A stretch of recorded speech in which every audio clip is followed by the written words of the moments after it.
This is episode 65 with Arran Green, a cinematographer who recently filmed an intimate Eminem show. We discuss the art of movies and ask him a ton of questions and get his insightful thoughts. Hope you enjoy the episode. Welcome to episode 65. Today we have Arran with us, and you're stuck in Ghana. Yeah, yeah. How's What's it going? going on there? I've seen that you're over there doing work. It's actually not too much of a bad situation, to be honest. BA, my flight got cancelled, and they rescheduled it and booked us a really nice hotel for free. Oh, nice. All on BA for 2 nights, like all breakfast and dinners included. I was like, okay, sweet. So you've got to stay a couple of more days. Yeah, so it was two more nights. I leave tomorrow night. Yeah. So I'm just seeing some friends here. I was on a job in Lagos, so I just got a little £100 flight from Lagos to here to just chill for a little bit after the job. But yeah, it's been really amazing. good trip. So now you get the holiday part. You've done all the hard work and now you can just chill for a couple of days.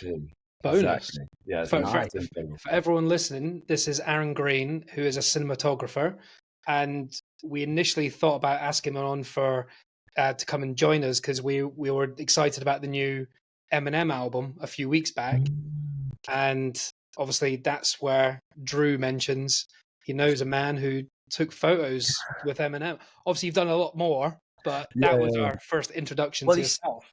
He set up the stage, I guess, didn't he? You set up the whole kind of like vibe and look and feel. You set it up. That was a life moment. Honestly, that was going to be. I'm going to remember that for the rest of my life. But so Tommy Davis, an incredible director. He called me literally the night before and was like, "I'm not allowed to say who this is, but you available tomorrow night? Drew, Snoop, and Eminem." And I was like, "Most certainly am available." Jesus. Yeah, literally, we organised. The budget didn't come in until like the afternoon of the night we're shooting it, and like it. Yeah, we organised it all in a day. It was Tommy was like, "Do you want to be the camera on stage?" I was like, "Fuck yeah, I want to be the camera on stage." Did you? It was. Did you come up with the color palette, or was that like Eminem? Is like this the vibe I want? That was very much Tommy Davis's aim. He really wanted to look like 8 Mile and everything, and it was I think someone commented on one of my posts. They were like, "It looks like 8 Mile." And I sent it to Tommy. I was like, "Yeah, successful." It was a real vibe, man. It was a real. So did you get to jam with him afterwards and stuff? Because obviously when you're setting up his face and like all of us, we were all like waiting around until like 3-4 a.m. because none of us could really comprehend what just happened, and just all in shock, like you can imagine. And yeah, but apparently, so there was like a whole blackout, like separating like the crew and them, and apparently they were just like chilling behind this blackout all night. So we were like hoping that they were going to come out, but they never did, unfortunately. But, oh man, yeah. Must be being for them as well. No matter how thin that material is, it was like just that, and then there's these superstars like just across the way, like legends through the velvet music. You know, it was like I was like literally holding the camera, like rapping along to like most of the nice. Are you into hip hop then as well? Like, yeah, I love it. I love 90s hip hop. Yeah, it's my jam. His new album is dope, man. His wordplay is insane. Yeah, man. He's one of the OGs, one of the greats. Oh man, for sure. Well, he's the GOAT, isn't he? Like that's on one of the tracks, Toby, bit by a goat, and like Eminem is the GOAT, man. Yeah, totally. And he's notorious that he probably, like, no matter how much of a nice guy he probably is, like I think there's no way at the end of that he would have come out and spoke to people. I don't think he's shy or anything. I just think he's aloof. Like he doesn't want to be accessible, if that makes sense. Yeah, I imagine being that famous must be quite annoying. I personally wouldn't wish that on anyone. Like, must be tricky moving about your life being that famous. I reckon out of them lot, what was it? Snoop and Dr. Dre, yeah? Yeah. I reckon Snoop's the one that wants to hang out and stuff. Like, 100%. James was telling us all about Snoop at the Olympics Snoop Dogg made the Olympics for me. Showing up in full horse gear, just hanging out. Love it. Well, where was the actual shoot anyway? Where was the gig? It was in like a roller disco club in White City. It was like a really like exclusive event. Like David Beckham was there apparently, and Margot Robbie, and like what? Yeah, it was like pretty high. It was advertising Dre and Snoop's new drinks brand called Gin and Juice. Gin and So it's Juice, yeah. And then, and then Eminem was doing like a guest appearance. But yeah, it was a mad evening. That's mate, nuts. what a great one for the CV, though, right? Jesus, Gin and Juice. Yeah, I'll just do a bit of yeah, bit of filming on Gin and Juice. Literally. So Thanks to Tommy Davis. Thanks to Tommy Davis. Yeah. What does he do? What else does he do? He's a wicked director. I kind of started. I'd always had my eyes in his work. I've been looking at his work for years, and we kind of started working together at the end of last year, and we're in a similar kind of friendship group now, and yeah, it's a really nice group of like creatives, and yeah, did is it the last one of the last soft play videos with him, you know, the band that used to be called Slaves, soft play. And yeah, we've done a few little bits together, but you know, we've been spending the summer a lot together. And like, yeah, he's a wicked guy and very, very talented individual. Like, he's got a very kind of unique way of storytelling, and kind of like we kind of heavily reference things like on the soft play video we did. We like heavily referenced things like Hot Fuzz and kind of Cornetto trilogy and that kind of stuff. But he's got a good eye. He's got a very good eye. It's fun to work with. I was just about to say, I've just looked at his page while you're doing it, and yeah, he's got soft play in there, which is sweet. Yeah, I'm going to go see them in a couple of months. Oh, sick! That's so good live. That's so quality. Good. So what music are you into then, apart from 90s hip hop? That's a convoluted question. I mean, to be honest, I think a lot of the music I enjoy listening to these days is very much a part of like the music I've been open to through the work that I do. Like I love Afrobeats, and I never would have come across Afrobeats if I hadn't kind of been in a group of people in a circle in London that had been working in that, and through that was what got me, you know, that's why I'm here, you know, like to do an Afrobeats music video. And like there's but like my taste of music is I need like everything from like punk to synthy, like Russian music, techno, to a bit of Britney Spears, to a bit of you can't The spectrum is just it's everything. And Russian synth. Yeah, it's a zigzag. Like if you press play on my like Spotify, it's just like up and down, just kind of it's very hectic. Man, so what is it you're actually doing in Ghana then? What are you filming? So, or you're not allowed to say? It's actually with a director that I used to. I worked with him many years ago, like 8 years ago, 7, 8 years ago, maybe, as a focus puller. When I was focus pulling for Luke Biggins, the incredible, great Luke Biggins. And it was really it's happened to me quite a few times this year where I've been working with directors that I used to be on set with as a focus puller. I think it's the third time it's happened this year, actually. It's really nice. And I'd never shot for Daps at all, and he kind of, I'd had my eyes on his work for, obviously because I used to know him, so like had my eyes on his work, and he kind of went to the US and kind of blew up out there, and now he lives out there, and he's been doing very, very well over the past 2 years, and it was beautiful to kind of reconnect and start working with him again, because he's an incredible individual who's so like collaborative, and so such a fun experience working with him. It's great, and he's Nigerian as well, so he kind of knew the culture and everything. But it was a music video for Afrobeats artist called Davido, featuring YG Marley. I seem to be cycling through all the Marleys at the moment. I did a video 3 weeks ago for Skip Marley as well. But yeah, it was I love shooting in Nigeria and Ghana. It's a it's a wild experience. You say that, but it's so much fun. Like everything is possible out here. You know, there's so much red tape and restrictions with shooting in London. Like if you want to shoot in a park in London, you have to like give the council like 3 weeks notice or whatever. It's just there's so much and like with managing equipment and budgets and time and like schedules, and it's a very delicate situation with producers and trying to figure out what's affordable and what's not affordable. But in Lagos, if you're in London, you got to do some guerrilla shooting in London, didn't you, to get away from all those costs and stuff? Yeah, I didn't. There was a bunch of things that I didn't really need to speak to the producer about. Like, there's an incredible producer based out in Lagos, and like it was like, can we get a sit on crane? It was like, yeah. It's like, can we string up Davide? And like, yeah. Like, it's just like cool. Like, Wow. and yeah, it was a lot of, I had a lot of toys. It was a lot of fun. It was a lot of fun. Nice. Amazing. Nice. Drew, you had a couple of questions as well written down. Well, yeah. I got my little list. Well, first off, Aaron, thank you so much for jumping on, man, for coming on My board. absolute pleasure. Thank you for Ragewell, because asking. no, man, pleasure, dude. Because we were saying like we wanted to get guests on of kind of like every ilk. Do you know what I mean? We've had like people from like lawyers to people working with special needs children to cinematographers like yourself, people talking about like mental health, and we just wanted to get such a kind of different range of people.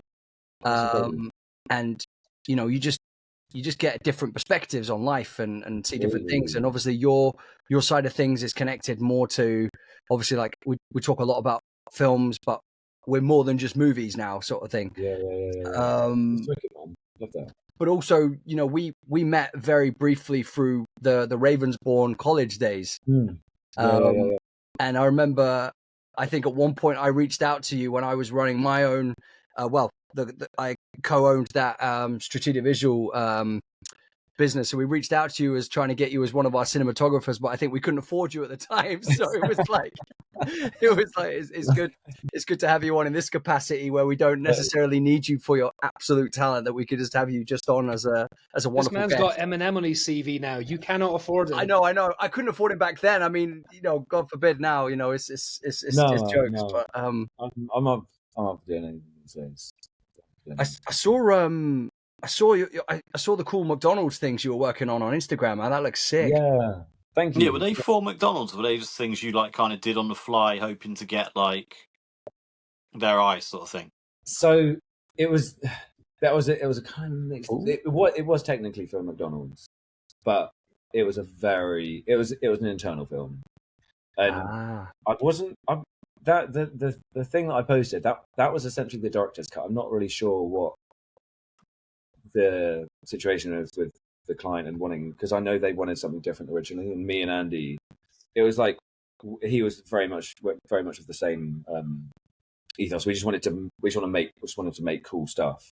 Yeah. And like this opportunity came in and was like, do you want to do it? And I was like, hell yeah. Like, and we kind of seized the opportunity because it was like a big brand to do something really cool with it. And it was a wicked experience doing that. Didn't it get nominated for like an award or something? I saw. Yes, I think it did. It was it did. Yeah.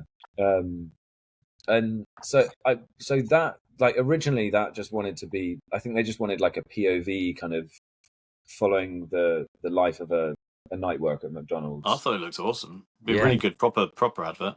Thank you. You made McDonald's look like Mindhunter. Like, it looks sick. Yeah, it was just like, I don't know, like, I think over the years I've been looking at so many like cool work and cool like sports commercials, and there's been so many things, especially in commercials, that I've been wanting to play with for like years and years and years. And like, I think that was like, it was like an opportunity to like really do that. And so I was like, we agreed together that it couldn't just be the point of view angle, because that would be kind of boring. We're like, okay, let's figure out how this burger travels through the McDonald's kitchen. And it was a quite a scary experience doing that, because I'd never really filmed on an FX3, like that tiny little Sony camera. Sony one, yeah. Yeah, they shot the Creator on it as well, which is crazy. Oh wow. And it was, it's not a camera that's designed for like a crew and a DOP. Like, it's a small camera and the settings are a little bit confusing, but it was perfect for the point of view camera rig and perfect for like putting it in small places. But we used it for the main product shots as well, which was a little bit scary. I like the style you went with, like the LUTs. It was that very much that like Sam Calder sort of style from back in the day. Do you remember Sam Calder? Not sure. Came in when that whole teal and orange look was sort of peaking. So he had his own, like, it was like the Sam Calder LUT, they used to call it. It used to be like teal and orange and everything, which is now got its way through like every movie. Like the worst example probably being Merger on the Orient Express. Yeah. It's like so extreme. Everything is either blue or orange, and that is it. There's like nothing else. Completely. I think like those are the. It's funny, like those are the two colours that like I feel like so comfortable using. They're meant to be the two most complementary colours. They totally are. They totally are, because it's like they're the most real colours. You've got like blue daylight, and then you've got warm sun or warm tungsten or firelight. It's like the most. I think they're the two colours that are most like natural to us as humans. And like I think it's quite hard to use, especially on digital sensors these days. It's really hard to make like other, especially pink. Pink is very hard to make look nice because it's just such a like artificial like digital color. Yeah, but like it's like warm and cool. Just it always works. We can always make it look nice. It's like a get out of jail free card. It's great. Well, you were saying about using a little camera then. Kev, you'll probably be onto this. You've probably already seen it.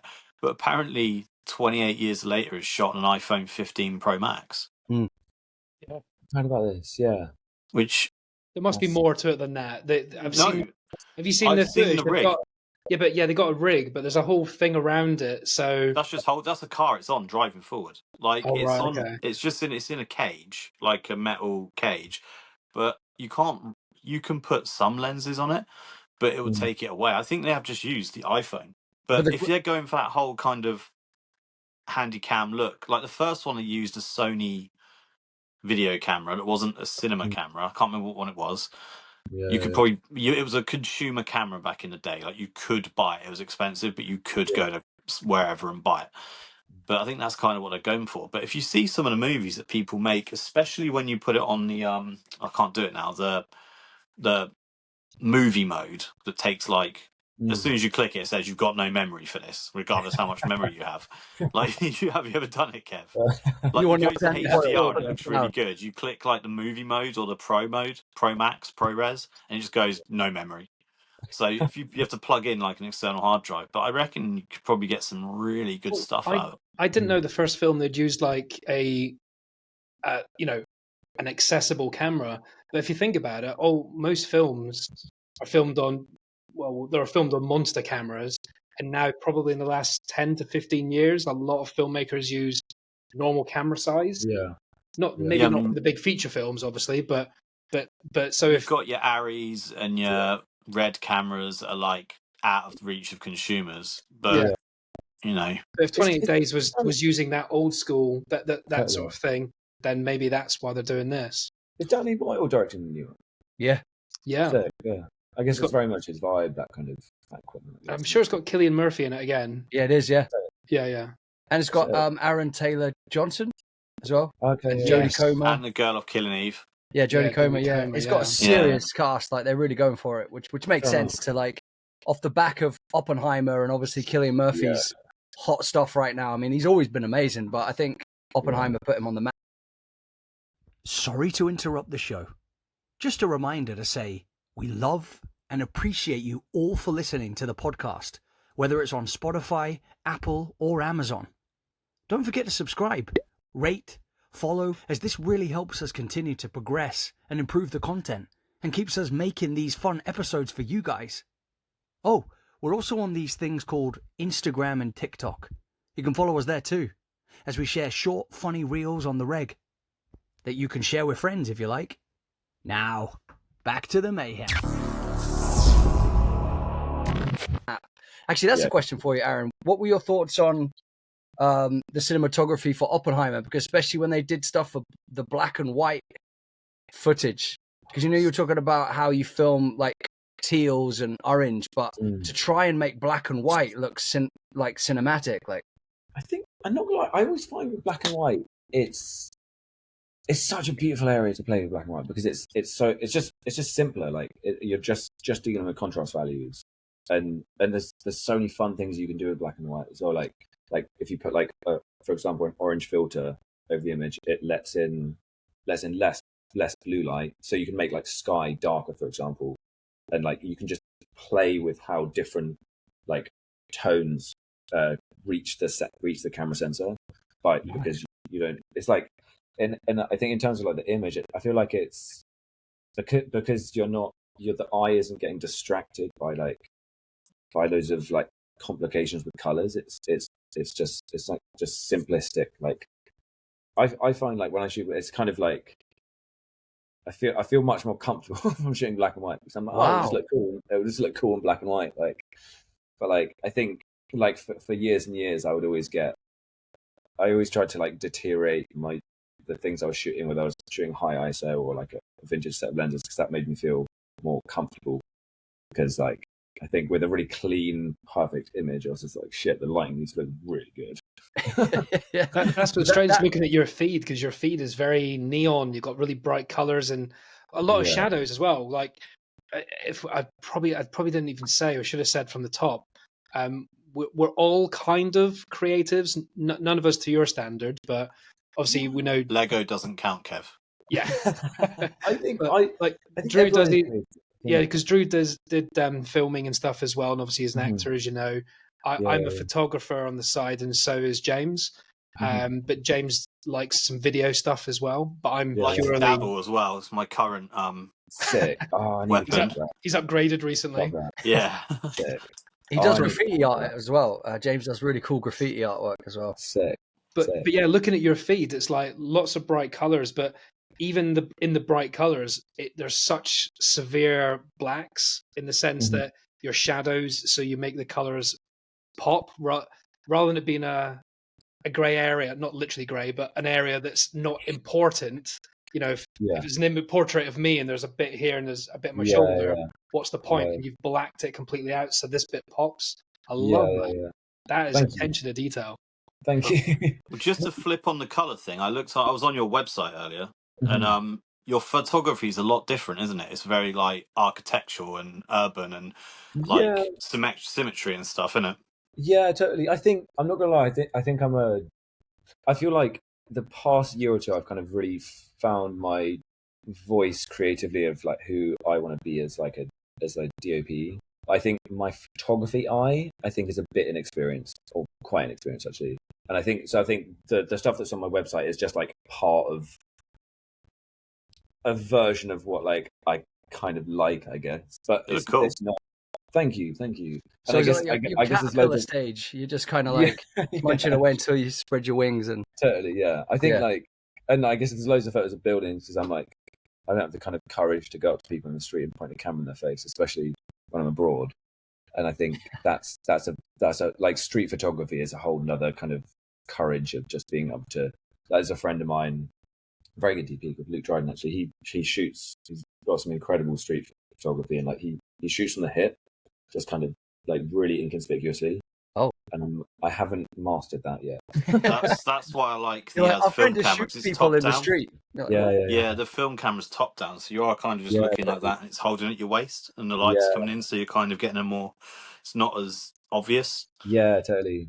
It's I think you I guess you always want like with photography or cinematography, I guess you always want to capture the most kind of natural human energy from the photo of the subjects that you're photographing. It's like if you're holding a camera to your face, it's just like it's so like intrusive, and like people like as soon as the camera's pointing at someone, people like change how they move and like they suddenly become uncomfortable. I know I certainly do. Yeah, and it's like it can be quite a hard thing sometimes to like try and capture that like raw kind of human emotion through the camera, I think. Yeah, me and Kev have been. Like, I started off with band photography and then like progressed into different sort of things. But I've always been one where I've had a chance to do a few weddings over the years, and very few of my pictures, unless it's a deliberate purpose, very rarely are people looking at the camera. It's always capturing them chatting to someone else, or maybe laughing in another direction or looking around. It's more of like capturing a moment rather than okay, go right, pause. Yeah, it just always looks a bit forced, unless it's like a deliberate one, like someone's got a cigar on it for like a specific shoot, and catching people off guard is a little bit better. Yeah, completely. I've been doing a little part last year. I actually started doing a little bit of band photography as well. Like a friend of mine, Anthony Punt, he's a incredible. I met him through the festival circuit, and he runs a stage at a free festival in Cambridge. And he asked me to take photos of it last year, and it was like he originally asked me to like film it, and I was like, wow, I don't really, it's just kind of covering an event. I think it's quite hard to like be very kind of creative in that environment as like filming video, but filming, like taking photos. Like you'd be so creative. It was like so much fun, just like really playing with like fun wide lenses with these like incredible performers, and like it's like it's I think it just allows one to be so much more creative. I guess that's why I kind of lean towards like cinematography, like manufactured cinematography, as opposed to like documentary stuff, because it's like it allows me to be more creative. And I think that's very much the case with like photography. Like I think there's so many areas within photography that allow you to just like bloom and flourish more as a creative. But I think to James's point, like when if you take a portrait of someone, they automatically try and pose, and unless you're dealing with a model or someone confident, it's really bad photos every time. So that's why when you're chatting to them, if you make them laugh, that's the quick snap, those natural moments. But like if you're doing your cinematography, you've got people that want to be there and want to be in front of the camera and want to perform, and you can be creative within that, because you're not just looking at the colors, the composition, the lighting. Your actors or whoever you're dealing with, you can position them, dress them as you like. So you've got full creative control over everything, which is rare. They normally look. You've got charismatic people as well, because actors have got a lot of charisma, and then plus, like you're saying, you put them in a really cool kind of space and put the lights on them. You can make things look absolutely. Yeah, it's such a magical experience, like filming like people that are very experienced in being in front of the camera and know how to, whether it's like a model or a dancer or a good rapper that knows how to perform on a music video, or a legit actor in a narrative environment. It's just like because it's like on music videos over the years, I've certainly worked with a number of models and dancers and stuff that just don't quite understand how to like communicate their facial expressions or body language through the camera, because it's quite an intimidating environment, I guess. And like, it's quite hard to like get that out of someone if they don't really understand, or they don't have the confidence to kind of show themselves through the camera.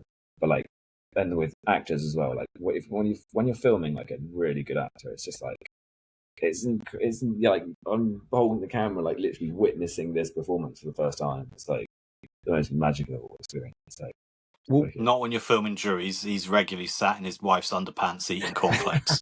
Oh, a little bit of a different experience when Drew's involved. Isn't it, Drew? Yeah, it's true. That's to do with a different episode, though, Aaron. If you do get a chance, if you want to kill some time in Ghana, you can listen to a couple of episodes where I talk about. We're sorry, Drew. I think this is going to come up every episode. The brutality. James has heard your story. I really regret talking about my Crunchy Nut Cornflakes audition now, basically. There was a time I had to wear basically a red kind of G-string / thong for an audition. And sadly, I didn't get it, but I did get the £50 for like getting close to.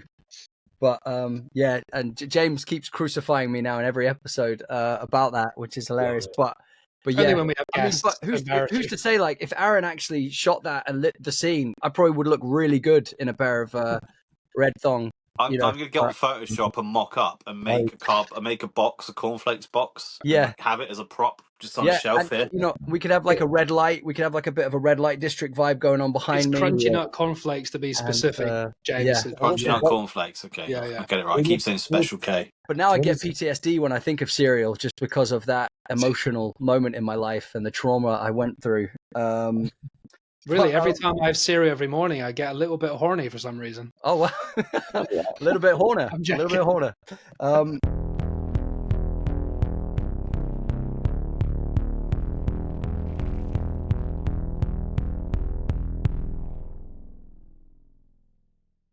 So that's a nice little segue. No, it's not really a nice segue, but I was going to say, Aaron, what in your opinion shows off the kind of best mastery of cinematographer in which films would you say your favorite kind of films that it's like if someone's going, I don't really get cinematography, it's just like some person just makes it look nice. It's like, yeah, but look at these films, like this is genius. I've got one. We should all get one on this. Yeah.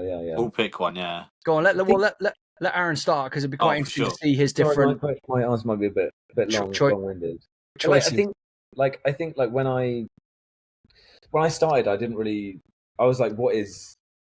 I always thought the best thing was what's most pretty, but like that's not the case. It's what most appropriate for the story and the characters in that moment. And like Ooh. I guess I've learned I love like Barry Ackroyd's work, like stuff like The Hurt Locker. It's just like so Ooh. raw, like Love so that film. it's just so real. And like I think, and it's like all movies have a different, all cinematographers and all directors have a different way of like visually telling a story. And like for him, like like zooming in and like is like it's like very human to him. Like that's like what he kind of relates to, and it makes it feel kind of more raw and like like people like Roger Deakins, like obviously Love one Roger of the Deakins. most highly respected cinematographers, and like he loves like what you're talking about with my kind of rich colors. That's like that's where that kind of inspiration comes from me. Like he has such rich colors in his work, and it's so saturated. Just in general, or like any particular ones that you like of Roger Deakins? It's too many names. Prisoners? Prisoners. Oh my god, Prisoners is incredible. Yeah, I've referenced that movie a lot. All this stuff with the Coen Brothers is magic. Yeah, Sicario is pretty sick as well. Have you seen Sicario is so good. Man. That silhouette shot? But what do you think about the joke about every film that's made in Mexico, they just press a yellow button? It's like, oh, we're in Mexico now. Even films when they cross the border, it goes blue instantly. Like, what? Yeah, totally. But I think like I guess with that kind of thing, like there are I feel like the natural thing is like lean into the colours and the scene that's most natural in that environment. I guess in that environment it is yellow, so I guess filmmakers time and time again lean back to that. Sorry, I've totally interrupted all your guys' answers. No. You go. Yeah, We wanted to ask you first, man, before you're we the expert. Before we I jump can't in, think of. Sorry to say a negative thing about your profession, but I don't know cinematographers off the top of my head. I only know directors that might have also. Actually, yeah, mine's directors. I was going to go with like pretty obvious one because I bring him up a lot. Is unfortunately he makes just as many bad films as he does good ones, but visually they're stunning. As Nicholas Winding Refn. Oh, good shout. I don't know who does how much of the cinematography he does, but with Bronson and Drive, amazing, and with Neon Demon and Only God Forgives, not good movies, but brilliant to look at. Yeah, completely agree. But that's to do with the sound as well. That Cliff Martinez is also pretty good at that. Yeah. I was going to say Greg Fraser for the Batman, and I think did he do June as well? He did do June, and the creator that was filmed in Netflix 3. Well, he started. I think someone else shot most of it, but he was the first person to. I just love what he did with the Batman, like using kind of anamorphic lenses, and he said the more damaged they were, the better. And what a reference! There's no movie that has been made in history that looks more like a comic book. Like he made that movie look like it is pure magic. What he achieved in that movie visually, like it just looks perfect. I wonder if he's doing the cinematographer for the TV series, because I know there's the Penguin, which carries on from the film, and I wonder, it looks kind of similar, but I don't know if he's too busy on feature films to be doing that. But yeah, I wonder. The TV shows these days are big budget. It's not like a negative to do a TV show these days. No. I mean, Greg Fraser, he did The Mandalorian, the first series of it. Oh, that was gorgeous. That was great. That was where they first used the volume, innit? That LED screen top. Yeah, which he borrowed for the Batman, because they said the same thing. Because they said that then they can control the light. All the like sunsets on the building tops. Because they used to say it used to mess up the the call times for actors, because then they'd be like, right, we've got this window for when the sun is available, and then like, oh well, and there's like, what if there's a way that we can control the sun? So by having those cool screens behind, which also helps with the continuity and everything, and then they could film sun scenes whenever they want, because they can create their own sun. It's mental. Did we bring any of that up with Elijah the other week? We had a guy on the other week that was in the Batman. Oh, man. Yeah. Yeah, We he's didn't. He talked about setup, but we didn't really talk about like the screens and stuff necessarily. Actually, maybe he did because he said that it was done in a studio. So I Yeah, can't recall something like this being spoken. Like, yeah, he was one of the bad guys at the train station, all painted up and stuff. Sick. That's we were He was saying saying that how scene. he was shaving his head for months, and after months and months shaving his head, they were like, "You could have had a skull cap like the whole time." That's so rude. It's harsh. They wanted to see how dedicated he was, and he went there, guys. Yeah. very Elijah went there. dedicated. He was dedicated. I was going to bring it just from like a recent film that I watched that I was impressed by. I don't know if anyone's seen the film Lee with Kate Winslet, the war photographer movie. It's phenomenal. You know those sort of films at the very end when the credits come up, you are traumatized and your eyes are wide and you don't know what to do with your life. You think, literally. and you walk outside and it's daylight and you think, this is futile. What the fuck is this? Because the film is so good, it impacts you. I just searched who the cinematographer is. His name's Powell Edelman, and I've never heard of him. And I just looked at what else he did, and he's the cinematographer on The Pianist. Whoa. And Oliver Twist and Ray. Okay.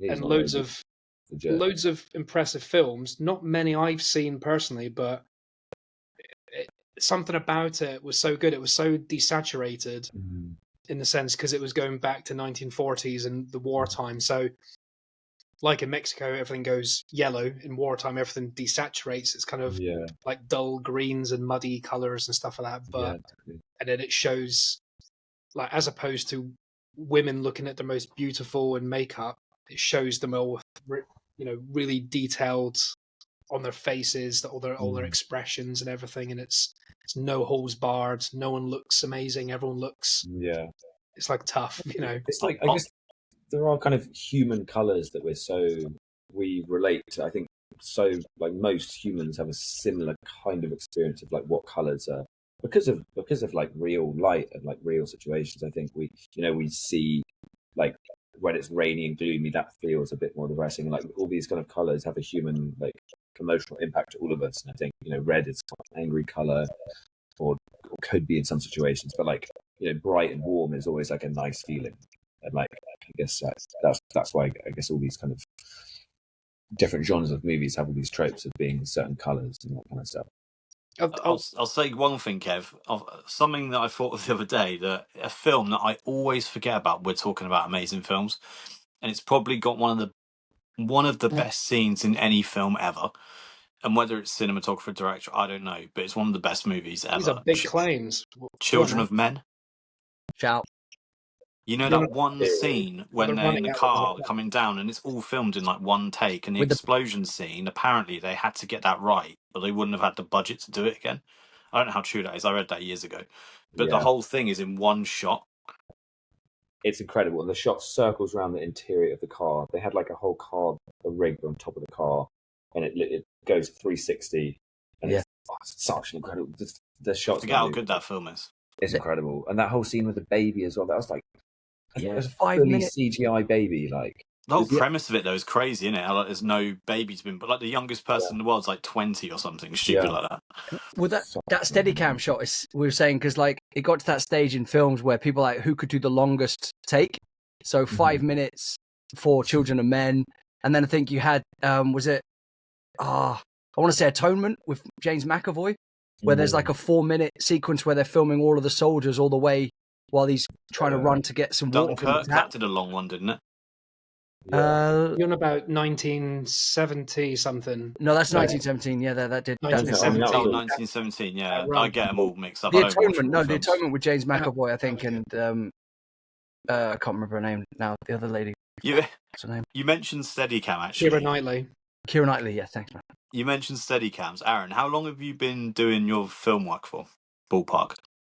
I've been kind of on film sets for about 10 years now, but I've been like full-time shooting for like 4 years. So you remember like pre-gimbals then, pre-DJI, Yeah. Can you remember the Steadicams? That would be almost like you put your camera here on a metal mount, like a curve, and you'd have weights.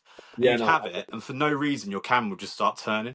It'd just be like, and it would just be like, it'd be like a balancing thing here, and your camera would be there, and you'd move funny, it would just start turning itself on. It's like it was possessed. Those were OG days. I used to have one of them at college. I used to love it. It's great. Yeah, the one bit on the shoulder you used to walk along with and put all the poles together and everything.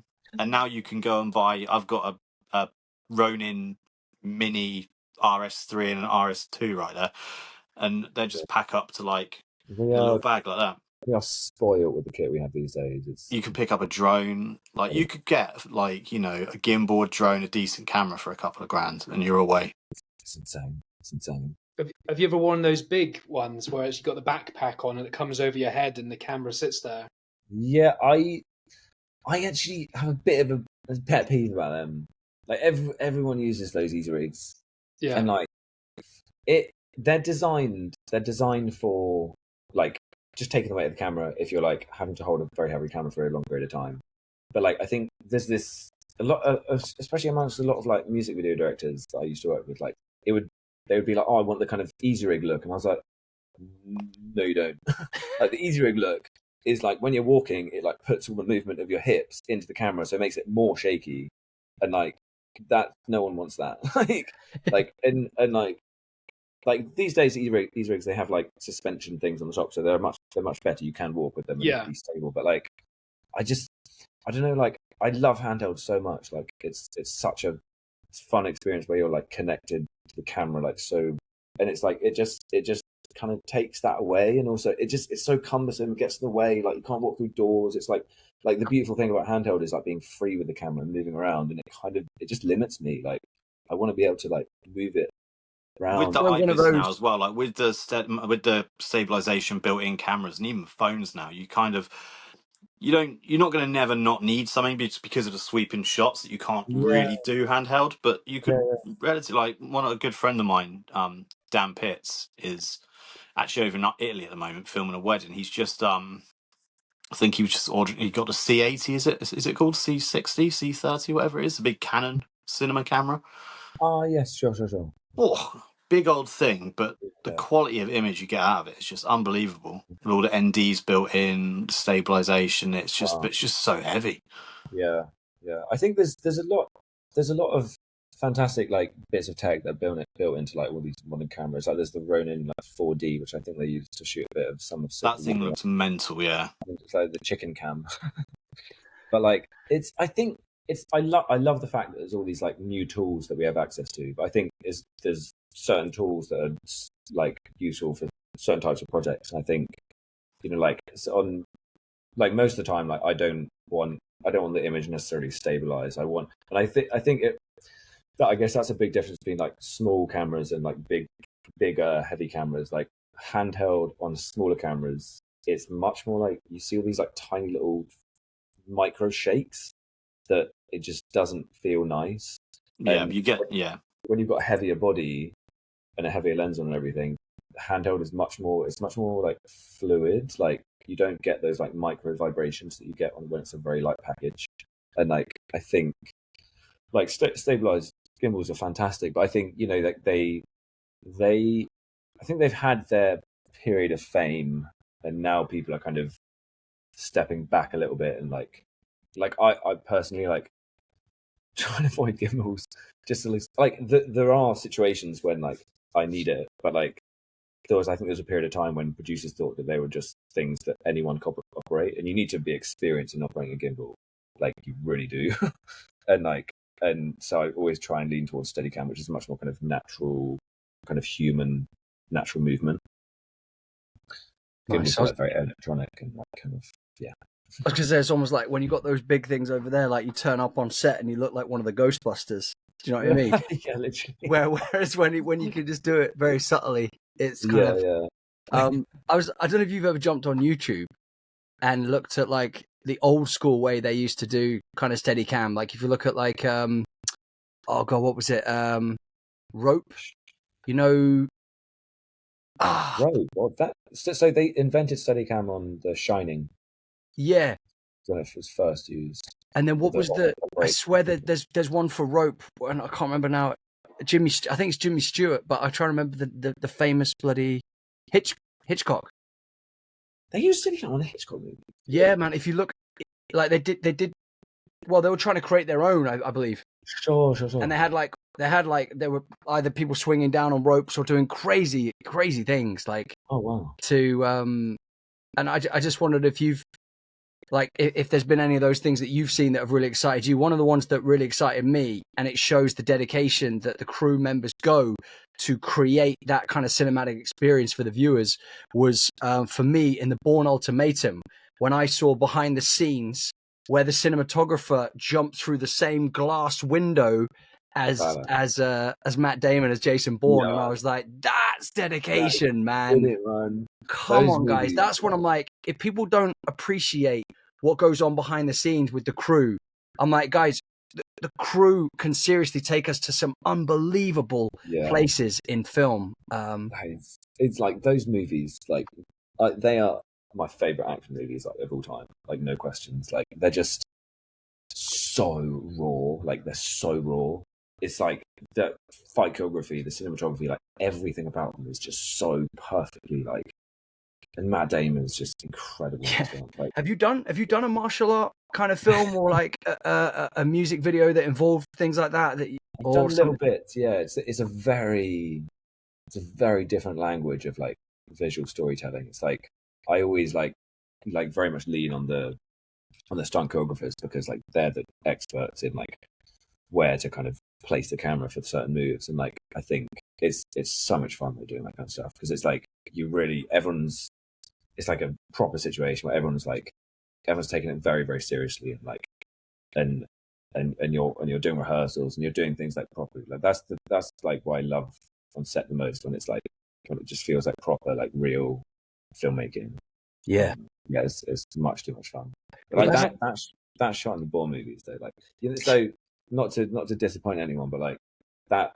And this is the best use of CGI as well. Like they did actually do that stunt, but I think the building and the window smash, I think they replaced some of the building, and like shot, like there's plenty of shots like this in Top Gun and everything like that. They do the stunt for real, but replace everything around it, and that's how CGI should be used. Yeah. That's it. It's meant to kind of enhance, isn't it, rather than just completely redo everything, isn't it? It's just relied on these days. And I was watching, I know it's not meant to be a good film, but like I was watching one of the live action Turtles films the other day with like Megan Fox and that. And it is literally the same film as Transformers, to the point where there's a bit in it where there's a robot that makes noise, and it just makes the copy and paste Transformers noise. And it's like, you look at it and be like, it's so bad. It's just the same movie again and again with some big. But even when you watch like the Bad Boys movies, it's the same thing. It's like just a little bit over the top. I know it's meant to be like that, but it's like, that's why I like the Terrifier movies, because they're all practical effects. And I know they're not like great, but it's like adds a bit more when it's like they have actually done that. Yeah, I've actually seen that new Bad Boys movie, but have you seen the Bumblebee? Or Bumblebee? Was that the Pixar one? No, the Transformers. It's a Transformers movie. Oh, it's the one with the girl from Pitch Perfect, isn't it? Yeah, it is the best Transformers movie. Hands down. Haley something. Like it might not be everyone's cup of tea, but like if you're into like action movies and the kind of cool actiony stuff, like it is a badass movie. Maybe I'll give that a go at the weekend then. Like, you're not taking the piss or anything? Because I've heard it's meant to be like the worst Transformer film out of even the bad ones. Because Transformers 1, the first one that came out, that was revolutionary. That got me so excited. It was fucking phenomenal. Insane. And then afterwards, just kind of completely. I don't. Sounds are so good. I don't really like. I feel like a lot of people are like, "Oh, good movies aren't made anymore," but I really don't conform to that like way of thinking. I think like the like, of course, don't get me wrong. There was a real beauty in a like nostalgia to like the kind of the 90s era of cinema and the kind of early 2000s. Like it was an iconic period, because like they did everything for real, and they used miniatures, and like filmmaking was so much more kind of physically creative in that time. And I think I guess there's a real kind of need for studios to want to make money, and like they just cycle through the same stuff, and just obviously it's cheaper and safer to do things digitally and in VFX. So I guess that is done a lot of the time today. But there's still some incredible movies that come out today. Like, oh yeah, just this year like, alone, there's been banger after banger it's after banger in insane. it. Like I can't think of a single movie where the new one has been better. Top Gun Maverick. No one can tell me that the original is better. I'm sorry. Well, but to be fair, And that's the end of the conversation. I watched Maverick 4 times in the cinema when it came out, because I saw it on 4DX, then I saw it on IMAX twice, and then when I thought I'd seen it enough, the cinema brought back a double bill and did Top Gun and Top Gun Maverick. I was like, Yeah. I gotta I've go. seen it like 4 or 5 times, but I've seen the But, original Top Gun maybe like but when I went to 50. see the cinema, when you watch Top Gun in the cinema, you as soon as it ends, you're like, that's phenomenal. I don't remember the new one being as good as that. Then the new one starts, and the sound fucking blows you away. The sound alone, forgetting everything else. I've never had an experience like that Incredible. sitting in the cinema. Like that is the best experience I've ever had in a cinema. Like Fucking incredible, just right? literally like, sitting on my seat, like holy. It's just made for cinema. Tom Literally. Cruise made the right choice by not releasing that early. Yeah. Waiting. I've even watched it in Spanish, haven't I, Kev? Can you remember that? No, Can you not remember that time at your house no. when we've been out on a night out and I'd left early? You told me this story, and you came back to the house, and I was sat on your sofa in my pants watching Top Gun in Spanish because when the DVD started, I'd had that much to drink, I couldn't work out how to like change it, and it hit Spanish. It was like, "Oh, el Maverick le goose," and I remember specifically that every man was dubbed by the same Spanish bloke. It was Oh my god! But that's it. You were so drunk that that guy. you probably know every single word, like we all so I do. was happily, But I it was like didn't matter. halfway through. I really enjoyed it. So, Aaron, I know, like obviously you're crazy busy, like getting involved in making films. But have you had a chance to see any latest ones at the cinema or? Been really bad with this. I was having this discussion with some friends of mine. Like I've been meaning to go to the cinema for a few weeks now, but like, or have you caught a trailer of something that's like you're well excited to see? Like you're like, I can't wait to see that when I get a chance. Oh, I really want to see the new. Is the new Alien movie still in the cinema? Dude, I've seen it 4 times, man. Shit, I need to check that out. It's still there. I think it will probably leave in about 2 weeks, though. It's been there for a good month. As soon as I get back to London, that's what I'm doing. The cinematography for that is actually brilliant. I was watching the guy. I can't remember if he's Spanish or Mexican cinematographer, and he's absolutely phenomenal. Sick. And he was saying he talked. Actually, said this amazing thing. He goes, one of the most exciting parts for me during filming is when you make a beautiful mistake. And he talked about. He said the way they had to light this studio for, like, he said that this really close up scene. He said when something's happening, like a chest burster moment, and he says there's no room for me in there, let alone the crew, the equipment, the actors.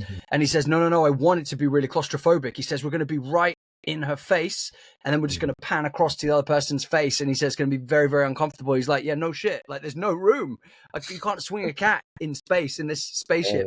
And but then when he said he looked back on the footage, he said it was brilliant, but he was saying they had to they used some kind of like yellow lighting on the sides, and they forgot to turn it off during a moment where because I don't want to spoil stuff, but basically he said he forgot to tell the guy to turn it off, and when they watched playback they were going to reshoot it, and he went no. He says that flashing yellow light in the back creates this wonderful chaos, and he says it lights the actors brilliantly, but creates more of like a kind of anxiety infueled thing, because you're getting flickers of light across their faces when this horrible stuff's going. And he goes, it was the most beautiful accident. And I was like, I love things like that. And hearing the story, do you have any kind of moments like where you were on set and you accidentally left the light on, or like you told someone to do something and they didn't, but then when you look back on playback, you were like, that is sick. This was a beautiful accident. That happens all the time. It's so it's like but it's more so, accidents than planned. Yeah, that's brilliant. It's the cinematography god is like, I've got you guys, don't worry, I've got this idea, it's going to go well. I'm someone that really likes to plan like a lot, because like it freaks me out not like arriving at a film set and not knowing what I'm doing. It's like I have to, like, I'm really plan stuff to a T. Like, I do a lot of references and everything. But like, like being on set, it's like every iteration of production or the filming process is like your kind of first draft is the script, second draft is the the production of the movie, making it, and the third draft is the edit, and like every step of the process, it's like you obviously have a plan of action to make something happen, but you need to be approaching it and be open to the other possibilities of anything that can happen, human things that can happen in the moment that can just make it so much better. And like, and yeah, totally with lighting. I've been in plenty of scenarios where it's like I'm planned to light it in a way, and like I put lights up, and I'm like, oh my god, that light is doing a beautiful key across that face there. Let's leave that there. That was meant to happen. Nice to take credit for it. Everyone, I was meant to do that. I planned that. Nice.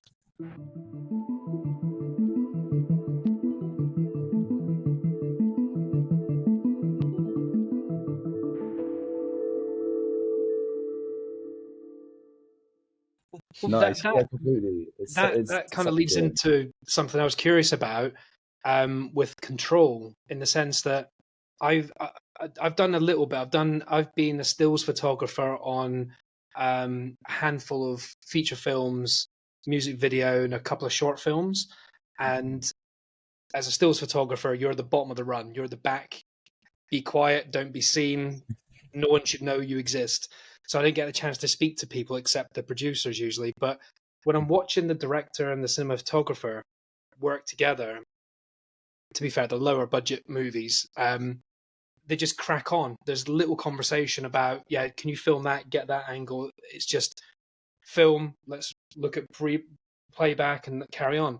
Now, from my perspective, that cinematographer is doing more work than the director, because unless they've had a powwow before going, it must be at a 45-degree angle, you must come up this quick. Like, are you in full control creatively? No, not at all. So I think it completely depends on like the experience of the DOP versus the experience of the director, which one is more experienced or which Good one's more point. visually apt. But like, I think it's so much of my process working with directors is pre-production and like understanding, because it's like my job to make their vision of something a reality on screen. So it's like it's my job to kind of really understand what the story is or what the idea is, and I think going through a pre-production process and prepping stuff and doing shot lists and doing references with a director is like so invaluable, because it's like you're kind of going through situations where you would never otherwise speak about things, and like if you're talking about some specific shot, you might end up talking about being like, oh yeah, that shot in that movie from the 90s, and that I really want to do that kind of, and it's like you just get into the same language of what the kind of visuals and the camera work and the movement and the lighting and colors need to be and how they behave. And like it's so beautiful when you've kind of honed a really good relationship with the director, and then you arrive on set, like I know what they need and what they want. So it's like, in an ideal world, that is exactly it. Like you don't need to communicate much. So you've got to click at the early stages so that you can just do your job. Completely. But do you change things occasionally? Do you go in the moment, all right, we're meant to do this slow increase, but I feel it'd be better like as a quick increase or a juddery one, or a shaky one. Like, do you change it and go, can I try something? It depends on what it is, because I think if it's like there's just little things with the lighting that I'll always just change myself or change it with my lighting team. Set off myself. I like touching lights. My campus hates it. But like, I think if I can see that that something is happening visually, whether it's to do with art mount, whether it's to do with the framing, whether it's to do with lighting, or anything that someone is doing on set that's part of my cohort of like the image, like it's my job to speak up and say like, this is wrong, like we could be doing this a little better. And it's like I can suggest that to the director, and it's like if they don't want to do that, fine, that's their decision. It's like it's not my job to like fight against them. Like I'm there to support their vision. And it's like I think, but there are a lot of little things that I would just that aren't like going to affect. It depends whether it's a thing that's like a very dramatic thing that might affect, I don't know, where an actor's standing or like something as serious as that. Like if it's just a little thing that's just gonna, I don't know, help an audience see an actor's face or help them see their eyes, like an eye, like I'll just do that myself. I'm not going to tell anyone about that or do that with my gaffer. And like, but if it's like, I don't know, like extreme, like a different focal length or like a positioning the camera in a different place, like that's a conversation with the director to kind of suggest that and put that idea forward. But yeah, all the time, completely. I've got a pretty embarrassing story about a lighting setup actually, and at any point you decide where the error takes place. And this was when I just started doing photography. when they employed you, probably. No, I was doing the photos for a friend that wanted some like profiles and that done for like a modelling portfolio. So we were at like their place. It was a guy. I'm not going to mention him, but like we all know who he is, Kev Ruggers. So he wanted some photos done, and he's singer of a band. So we long hair, hats, everything. It was really cool. Had this really nice white, kind of almost white wall going across, and we had these lamps, like like lamps you have in your living room with like the sort of almost dish and the bulbs in the middle. And the dish is like upwards, and it was like quite bright. It didn't have a dimmer switch or anything, so I was like, it's a bit bright, these lights. So I just put like a sheet over the top of it, Bing. to like kind of dim it. Error. And we were correct, and we were just like taking photos and that, and we were like, turn around, and the whole thing's just on fire. So we just had to. So we were like, oh shit! I had to just grab it and just like stamping on it on the floor, like trying to put the stupid thing out. It's like, yeah, lessons learned. Yeah, And he died, didn't he? That was horrible. No, idiot. Yeah, the house burnt down. Wow.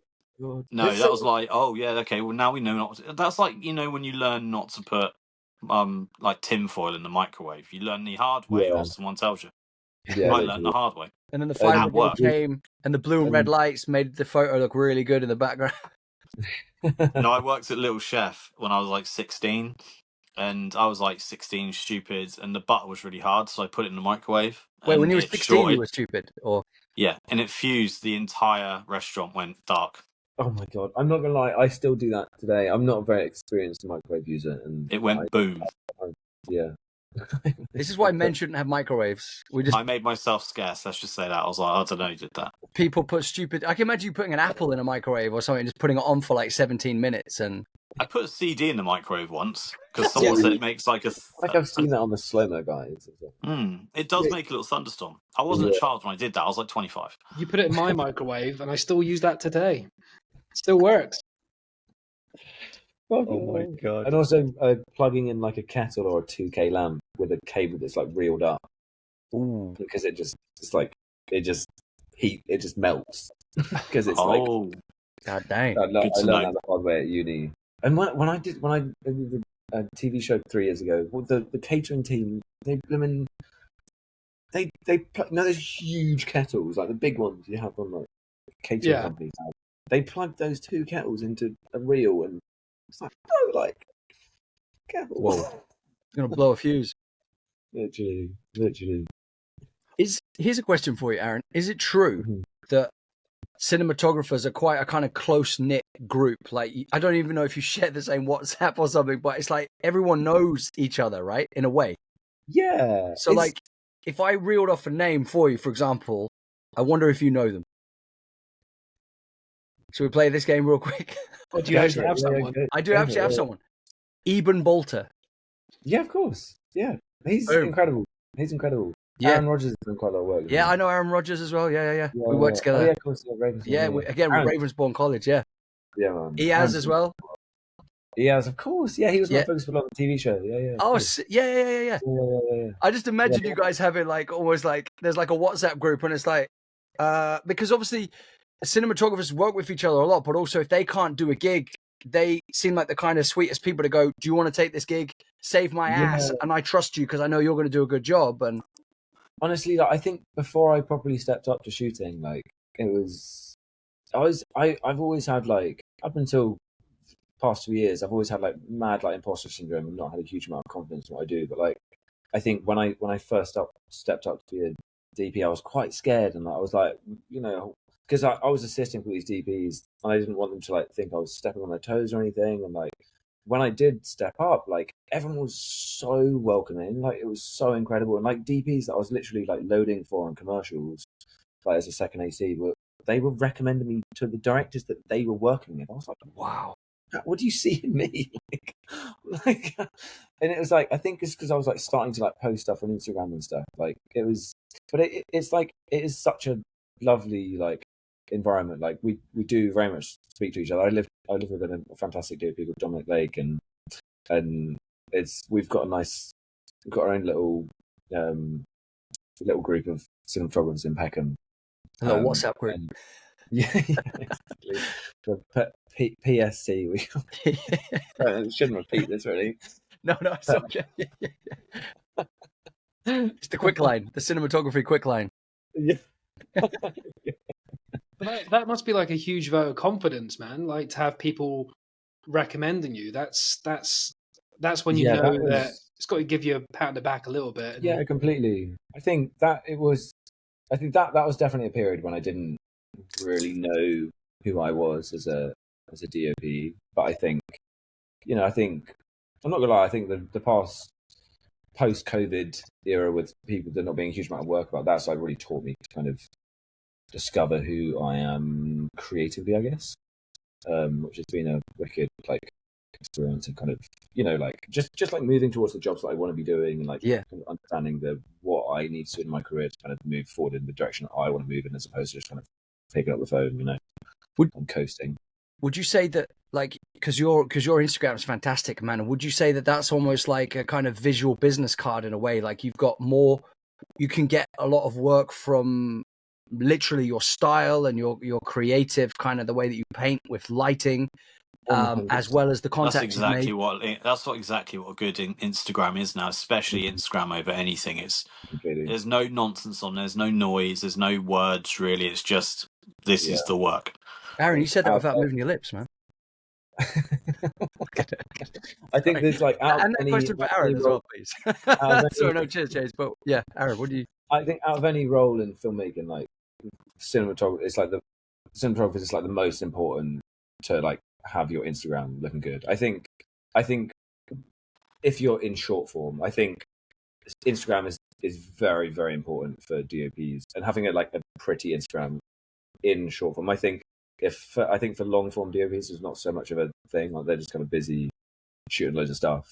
But I think I love doing narrative. I've done a lot of short films over the years, and I did my TV show a few years ago as well. But like I think I'm very much kind of feel like I feel like I'm towards this journey of like kind of discovering myself creatively. And I think that a big part of that is short form work and music videos and commercials and like fashion and stuff, because it's such a fantastic place to play visually. And I think, and it's like, that was part of the beautiful thing about doing the TV show a few years ago. It was like all these things I'd been playing around with in music videos for years. I got to like put those techniques into a narrative environment that you could like tell a story and manipulate how a character's feeling. I mean, looking back on that show, I think there's things I could have done differently for sure, and being a bit more delicate in the way I was like photographing it. But that's another conversation. Like you one always looks back on your work and like wishes you could do it differently. Of course. Well, they say an artist's work is never done, because like there was an interview with Al Pacino and De Niro, and they said that they still wish they did a few more takes of that famous scene in Heat where they meet at the cafe, and everyone's like, "What?" Yeah, and you're like, "Yeah, I'm not quite happy with it." You're like, "What?" It's like a masterpiece, but it's like I feel like the art is never done.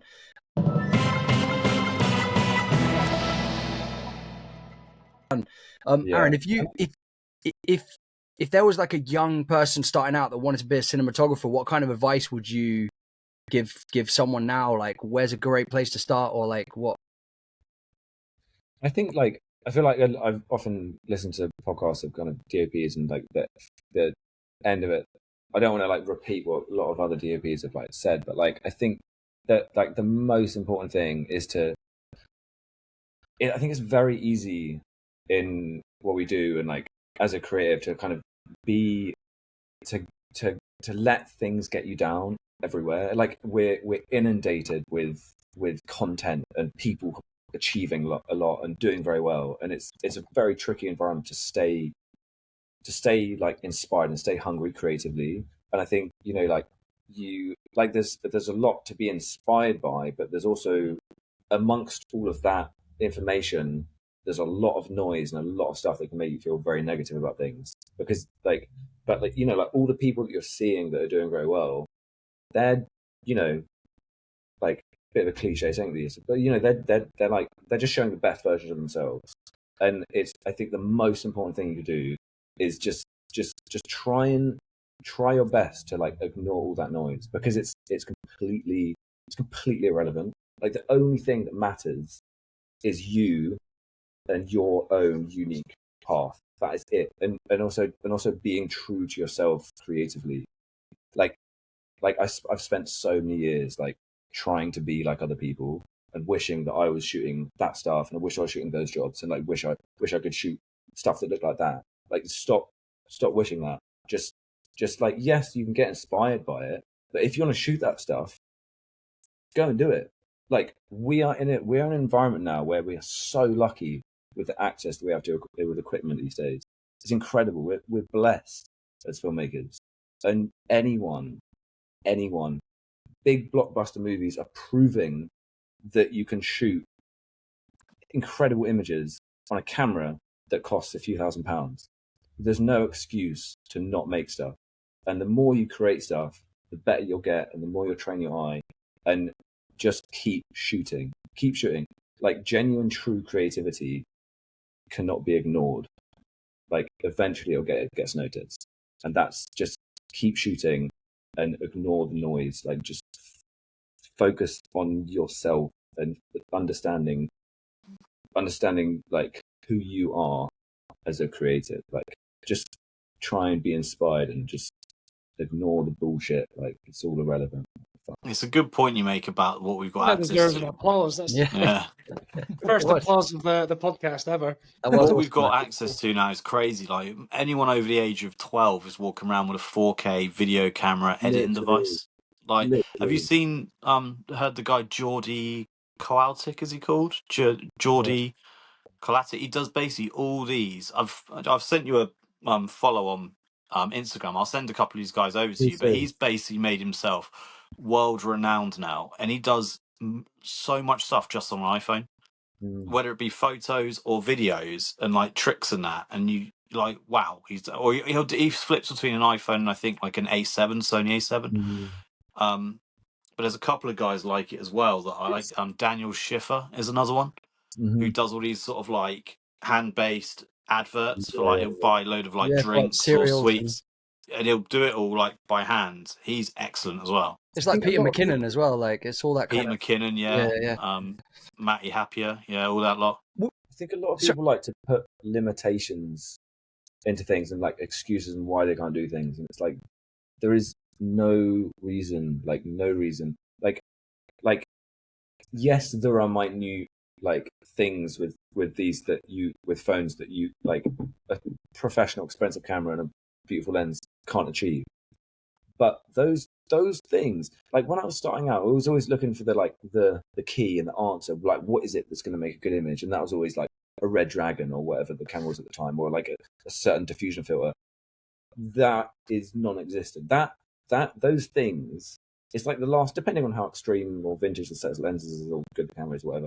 That thing is like 10% of making the image look good. Everything else is down to the locations, the lighting, the camera, where you place the camera in relation to how light is falling on a building, how it's like, and the scheduling, like picking the right time of day for whether the sun's in the right place. Like there's so much to be thinking about before you get wound up in the equipment. The equipment gets in the way. Like just let the creativity shine, and there's no excuse. Like there's no excuse. These phones are incredible, and like even like you can buy inexpensive cameras that shoot incredible stuff. Like incredible stuff. It's all about experimenting, you know. Exactly. It's, composition and lighting are the main thing. If you've got a £50 camera or a £5,000 camera, sometimes you can end up with the same result, you know. Well, I'll throw something out there. Some of the best photos I've ever taken were at a wedding, and I wasn't the wedding photographer. I had my camera there, but I was part of the wedding as a guest. And there was a bit where they were coming through this corridor. It was very narrow. and I just whipped my phone out. It was an iPhone X, iPhone That was 10, your phone. and I took a couple of photos that they didn't even notice me doing. And they even say they're two of the best photos they had of their entire wedding. And it's one of just people just throwing stuff and then walking through, and then one from behind. And I edited it in like a kind of vintagey way, which kind of got me or excused the sort of. It was a good quality image, but they're very much into like their mod stuff, like the very sort of like 60s, 70s kind of feel with how they dress and everything. So it kind of worked. Yeah, And the actual images they got of the wedding were like super crisp, and they didn't really yeah, fit their look. Whereas yeah, the ones I did were they almost kind of looked a bit filmy. yeah. They're on my page. You've probably seen one of the guys got a cigar in one of them, and So you'd think that could have actually been taken quite a long time ago. And yeah, yeah, that was actually on my proper camera. But the ones where they're in the corridor, indoors, were just on an iPhone X, and they're probably three of my favorite photos of all time. If I show people my photos, they're three I always go to. It's yeah. aesthetic and mood what you've was, got there. yeah. What was that photographer that I think he wrote a book called "The Best Camera Is the One You Have on You"? Can't remember his name. I know exactly But what you mean, like, actually, yeah. yeah, and like, That's it. If that was the first thing that he could pull up quicker than his camera, then that's hmm, you've And your also, brain has cameras are seen quite something. they're quite deliberate, aren't they? By the time you've got there, you fiddle with the settings, you're clicking around, they're then seeing you've got a camera, so they're either looking at you or trying not to look at you. And it's like if you just whip yeah. out a little phone, Also, you make a very good point, James. Like the like utilizing the equipment and like how to like manufacture it is like I've seen some incredible music videos just shot on tiny little cameras, and they've done it in black and white because that hides a lot of the kind of the color science that those smaller cameras do struggle with. And it's like if you don't have access to equipment and you want to shoot like a cool looking music video, yeah, do it on black and white because you're not having to worry about colors. Dirty up the image, like put loads of grain on it in post, and it will look legit. It will look like it's shot on a proper camera because it's it doesn't matter when you're deteriorating an image that much. It doesn't matter what camera it is. Like it can look cool. Like if like utilize if you don't have the access to the equipment, like just create a look that hides what the equipment is. it's quite funny you should mention that because Drew, can you remember them photos I took at 30 Seconds to Mars? They're Yeah. like the first three pictures on my Instagram. Is it? I need to check it. Yeah. On my Instagram account, the first few pictures are from a 30 Seconds to Mars gig a couple of weeks ago. And the main pictures of them on stage were actually photos of the screens next to the stage, No way. Yeah. which I then cropped, slightly turned them with a whitish background so it looks like film.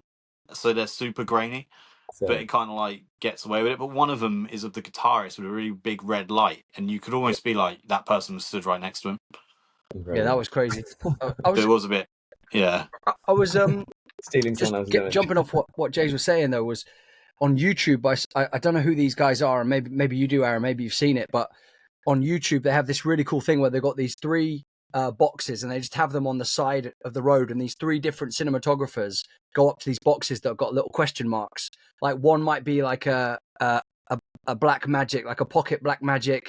One is like a red, and one is like was it an Ari or something, right? Ari, yeah. Yeah, and then they have to go off and they have to make a 2-minute like commercial for either a car ad or like shoes. They have to make like shoes look really cool, and they've got the same model, as in like the models, the actors, or the the models, performers, as it were. And then they all go off. They have their individual time with the models or the car, and then they all come back and they edit it together on whatever they're working on, Final Cut or Premiere or whatever it is. I can't remember the other one. There's the one that begins with A. Was it Ardy? Not Ardy. Anyway, but what was amazing was you could see that it's about the eye, it's about the detail, it's about the ideas as well. Because on one of them, there was this cool moment where the guy was doing a concept idea for these shoes, and he was like, "I tell you what, I'm going to do. I'm going to get the guy to walk through a puddle." And no one else had done this. And he got this really cool moment where you've got like the reflection of the shoe coming down, but then as it hits it, the way he shot it, it looks like 2 feet coming together. And he had that as like when the shoes come together, and then had the logo come up, and they're like, that was insane. And he's like, no training gives you that. It's the ideas that, and like you said, put the ideas in front of the technology. And he said, you had the worst camera as well out of the three of them. And he says people rely too much on the technology, and it's the mind behind the camera that's going to get. You're looking for the answers in completely the wrong place. You're looking for the answers with a bit of tech in front of you. It's like turn around and like just like what is within. It's kind of I know, like creativity is such a kind of, it's almost kind of a religious thing. Like you have to be you have to be quite in touch with yourself, I think, to kind of be or like authentic creatively. And I think that like it's when the ideas come, like it's magic, it's magic. And like working with people that you gain a lot and bounce off creatively is such a beautiful thing. It's like, sorry, saying that, like what Drew said, there was another thing you might have seen as well about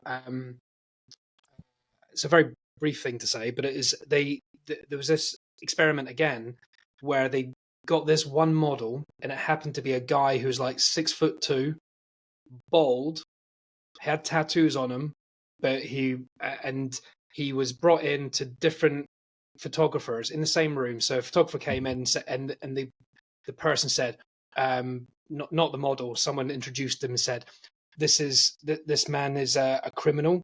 He is out on day release, and we're taking some interesting portraits. If you can just do what you think's best.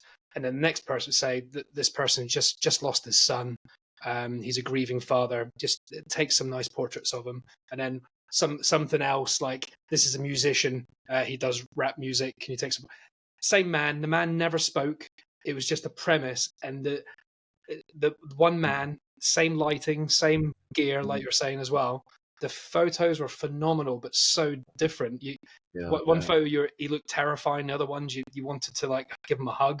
It's like just one photo done from a different angle, from a different perspective, and incredible. That's how important I think your job is as a cinematographer, because you create that emotion and mood that we feel watching that someone else couldn't do if they were just filming it standard. You've done a different angle, different lighting, something like that. It's so funny, like what you guys were saying earlier about like directors that like the average person doesn't like know about like names of cinematographers and stuff like that. And I think it's like it's kind of a mysterious role. Like when we were watching a movie with one of my flatmates a few weeks ago, and like he's very much the outside of film, and like he was like on all the daylight scenes, he was like, "Oh, this doesn't need a cinematographer, I guess. Like, you just film this." And like me and my housemate are both cinematographers, and like we were kind of it was like a funny experience. We were like, yeah, sure, mate. But like it's such a mysterious thing that people don't like. The general public doesn't quite understand. It's such a because you're kind of communicating. Kev's had enough. He gone. Oh, that's quite worrying though. He's carry on though. Carry on. And like it's like because I think obviously directors are very much like they're the original kind of creator of the idea, and like it's like for me it's so fun, like because I'm not someone that can make an idea from scratch. I'm not very good at like coming up with something from nothing, and it's like it's so much fun being able to kind of work from a director's idea and be inspired by that. And it's like, and I just you just kind of immediately see what it needs to be, and like and how it could be, like how it could work visually. And it's like it is a funny role. It is a funny role, but it's quite funny you mentioned about the sort of being inside and outside with the cinematography. Being outside, it should be easier sort of thing. It's quite funny.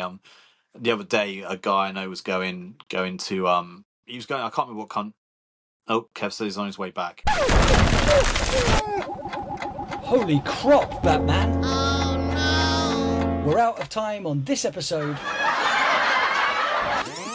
So join us for the rest of our chat tomorrow on Rage Whale.